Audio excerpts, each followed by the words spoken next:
Okay, so it's approximately near enough 11 o'clock. I'm not too far away with it now. The whole entire engine's been rebuilt. The only thing I've really got to do is drain the old oil, replace the oil filter, put new oil in and new antifreeze. Like I say, all the pipe work's all been done. I left the wheel trim off for the minute because I want to make sure there's no leaks or anything around this area. I've cleaned the header tank. I scrubbed the hell out of that to get that nice and clean. I sorted out the bodywork underneath. After a while, antifreeze can cause corrosion, especially to steel work. So roughly where this was been leaking, I've cleaned all around the area. So that's all been taken care of, back to normality. So yeah, I'm up to a stage where I'm getting pretty tired.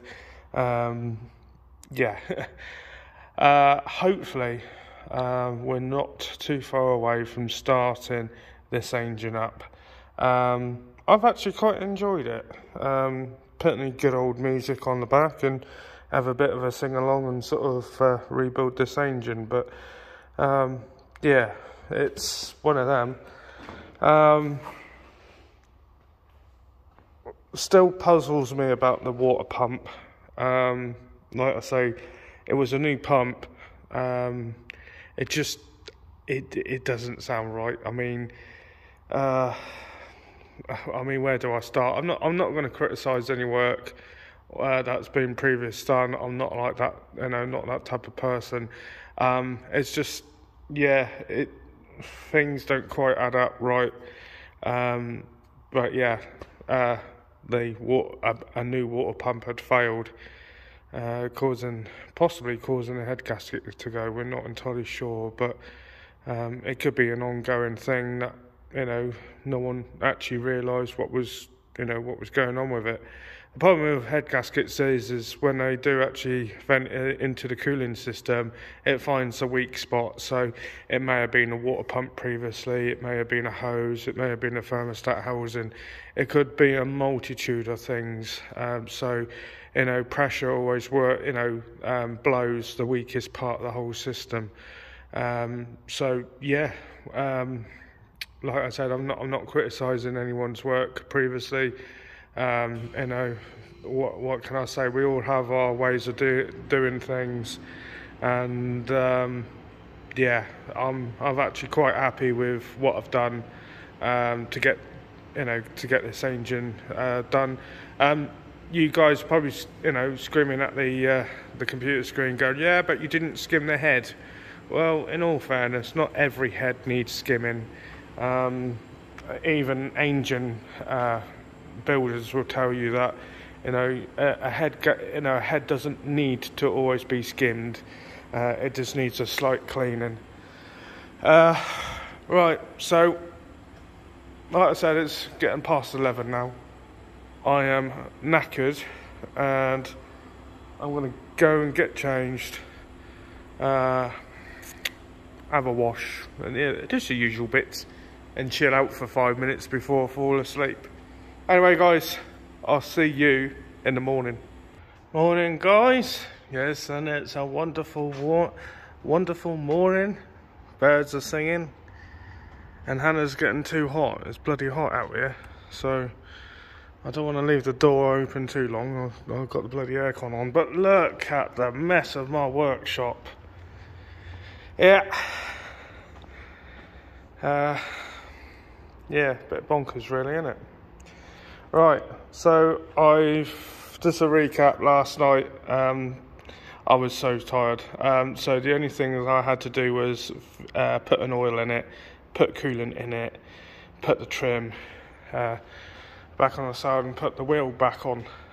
So all I've done is just taken it off the axle stand. You can see she's still quite high up. Yeah, I've only literally just connected the battery. I turned the ignition on, but I haven't started it. Because some of these have got this bloody immobiliser crap thing that when you reconnect the battery, you've got to give it like 5 minutes for it to actually do anything. Right, so I have not started this up at all, so what you're going to hear is, well, basically what I'm going to hear first thing as well. So right, so we've got the lights.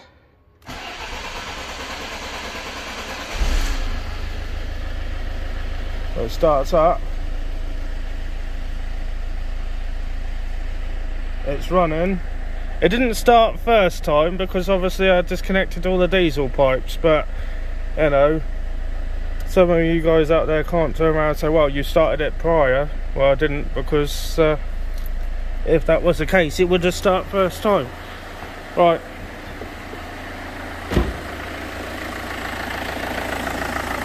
She's alive! Yay! Sounds sweet as a nut. I need to top up the old coolant level.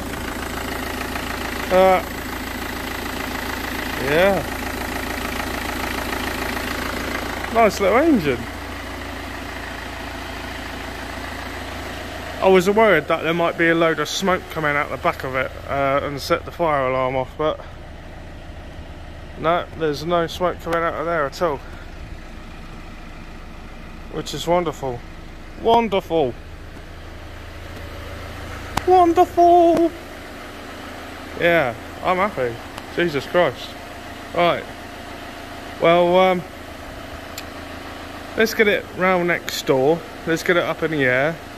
And then just have a general check over underneath. And then bring it back to stick the bonnet back on. Do do do do do. Do do do do do.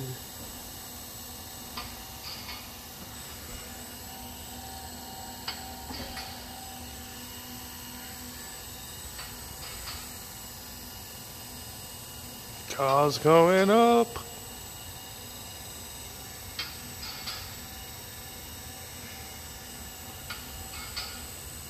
Gotta love these ramps. These ramps are basically they communicate with each other, and each ramp has its own control panel.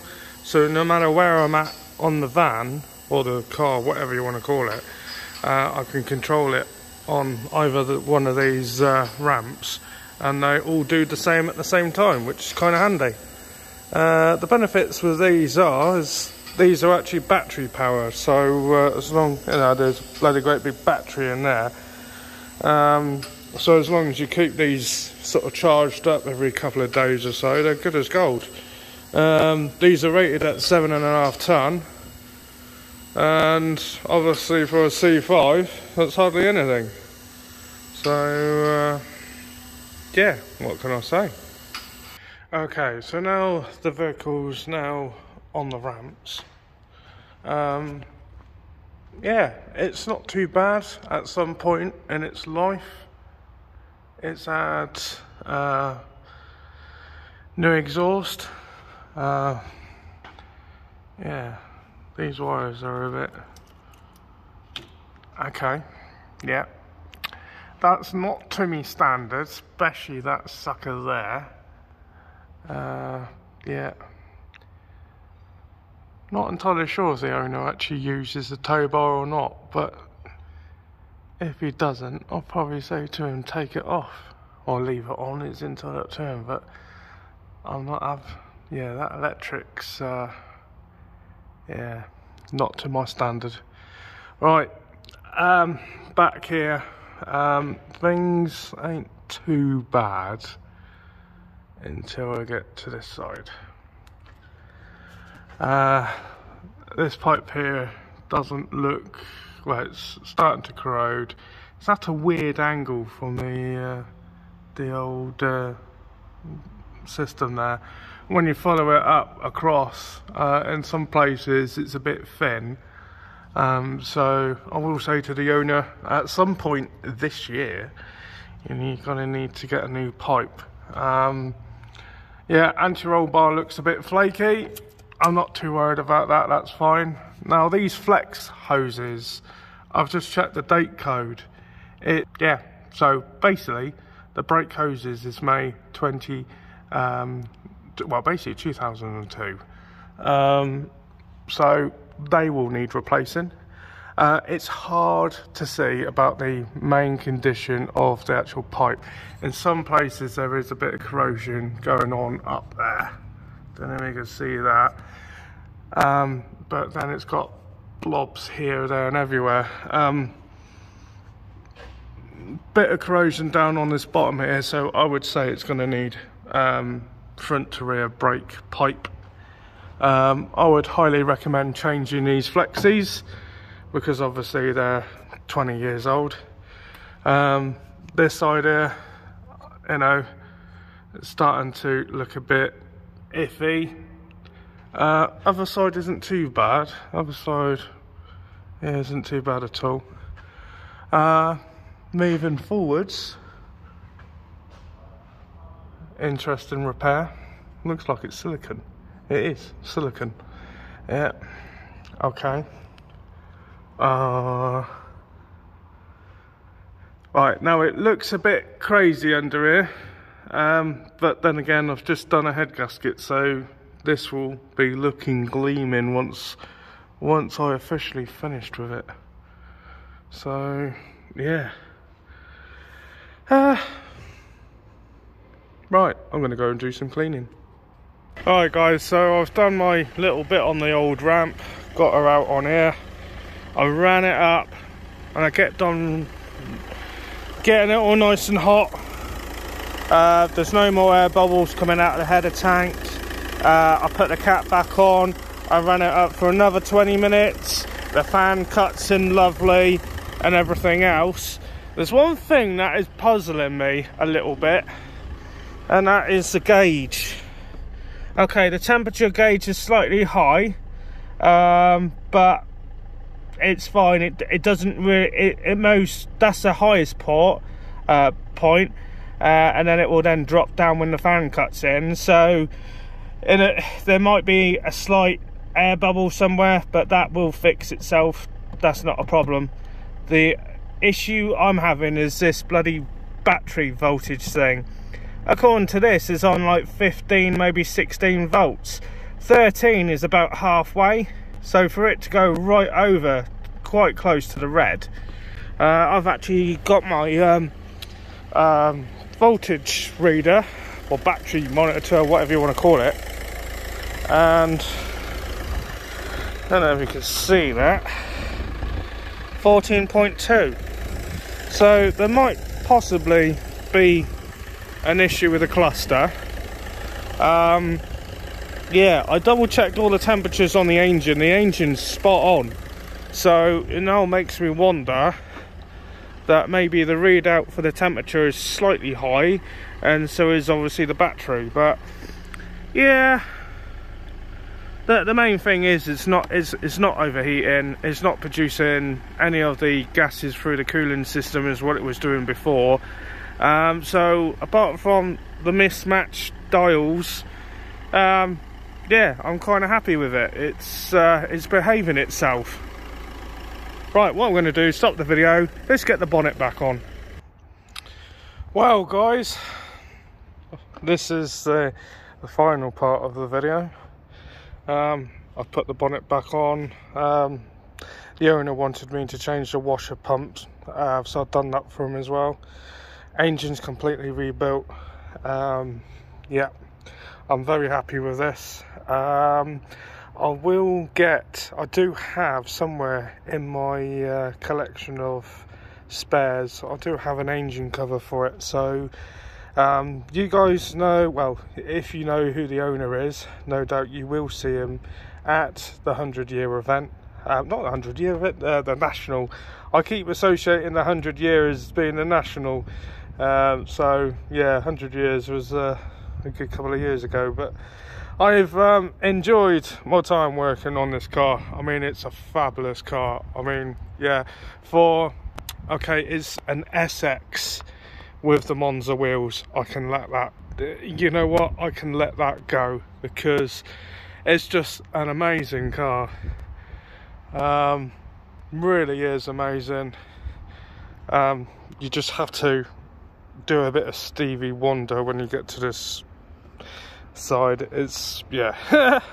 But I've been told by the owner that he is getting the car resprayed, so that is an amazing, nice boot.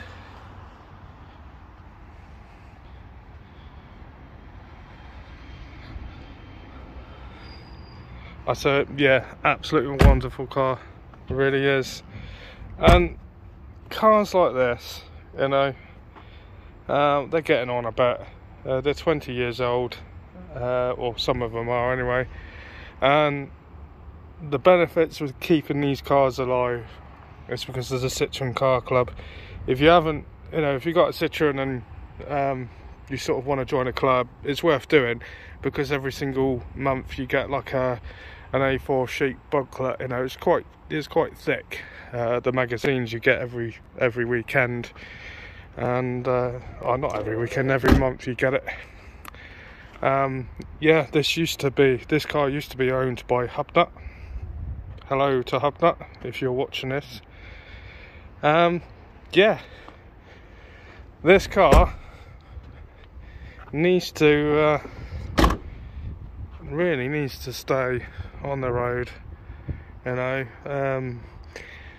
Whatever I can do to help keep this car on the road, yeah, I've got plenty enough spares to keep most of them on the road, so it's all good. But what a cracking car, it really is, you know. It's absolutely amazing. Yeah, just, yeah, it's hard to say, you know, hard to put into words. You know, you always have to have a little sort of like a passion in life, you know, and C5s is my passion. You know, I love these cars, know them inside out. You know, they're a bit quirky, bit different, but that's, you know, that sums me up.